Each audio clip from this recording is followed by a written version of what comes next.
দেখুন দেখুন কইতে আজি ব্যাপাৰ বাণিজ্য মুকলি কৰি গাঁৱে গাঁৱে উদ্যোগ স্থাপন বজাৰ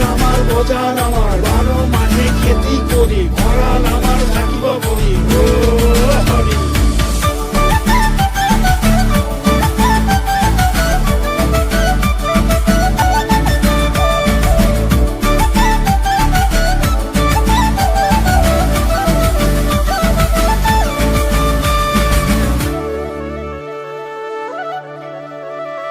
ৰাইজৰ মৰমৰ ৰাইজৰ দল সমন্বয়ৰ মাজেৰে